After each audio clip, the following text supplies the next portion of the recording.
All right, welcome back to the channel. Today we're going to be doing episode 3 of Detail Like a Pro, which will be drying and protecting the vehicle. We're going to be using a series of products. The first one is Bead Maker Paint Protectant. We're going to be using this as a lubrication for the drying process, as well as it protects the paint and adds a layer of hydrophobic action, which we do like. We're going to be using a series of microfiber towels to do all this. And also we're going to be using Aerospace 303 Protectant on the black plastic areas of the car that we want a nice matte black finish and want to protect it from UV rays. So before that water dries on that paint, let's get out there and get started. Yeah. All right, so let's get started drying this car before that water dries on the paint and makes those dreaded water spots, which we all do not want. So we'll start on the roof, and we'll start here by adding some Bead Maker.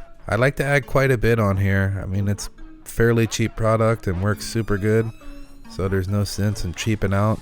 This is going to be our lubricant as we're drying.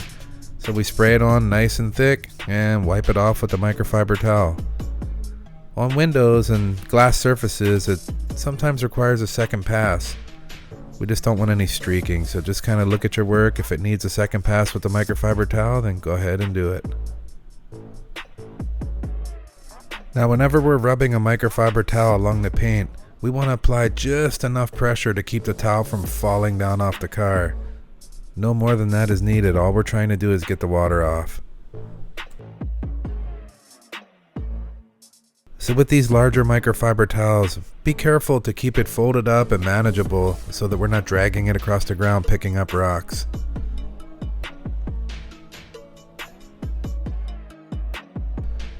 Alright, now that we're wrapping up the top of the car, we'll go ahead and work our way around to the side with that same pattern, spraying Bead Maker on, gently rubbing that microfiber towel across the paint in a top to bottom format. And I know we're probably thinking, man, he's just spraying tons of Bead Maker on. You know what, we use about 1/4 to 1/2 bottle per detail, and I'll tell you what, it's money really well spent. It provides a really good lubrication for drying, a really slick feeling after the drying is complete, and it also provides a nice protective hydrophobic layer that lasts for a week or two until our next detail. And I'll tell you what, it's money well spent. When I'm drying the vehicle, I like to take a look at it from a sideways perspective. This enables you to see any water spots that might be left behind, any streaking from the product we're spraying on, and it'll really help you get that high-end result you're looking for. Now, if you're enjoying the video and enjoy this type of content, please take a second and support the channel by subscribing. So now that we finished the first phase of drying, I like to come back and do a second pass with Bead Maker again on those areas that need a little extra protection, a little extra shining like the mirrors, door handles, chrome trim, or just any water that might be left behind that we might have missed the first run. So now let's open up the door and get those door jambs. I like to go heavy with the Bead Maker in here, and as always, we're going to use a fresh microfiber towel for every new process that we're doing. We want all these areas nice and slick and super clean. It's going to really help next time we wash the car as well. And that's what separates a good detail from a bad detail. So we'll just keep making our way around the car. Rear passenger, go ahead and spray those door jambs again with the Bead Maker all the way around. Give it a good wipe down until it's nice and slick with no streaks. It's going to really put some protection in there and make that cleanup next time super easy. So let's get into that trunk area. Spray around all the hinges, get all that wiped out, protected and clean.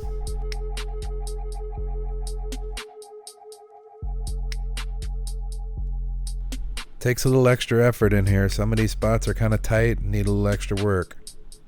But I'll tell you what, when you pop the trunk, it looks brand spanking new in there, and that's a good feeling.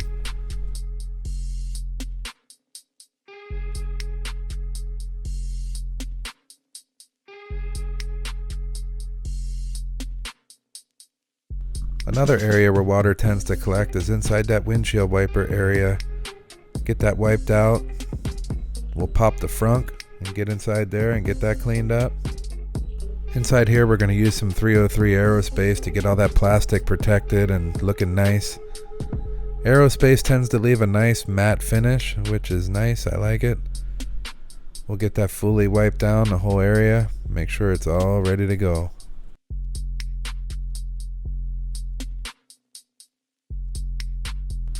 Another good spot to keep maintained is underneath the frunk. This area, once it gets dirty, it's really hard to clean, so I like to keep it nice and protected with Bead Maker. Keeps it slick, keeps it shiny, looking good, and also makes it where next time we just wipe it clean.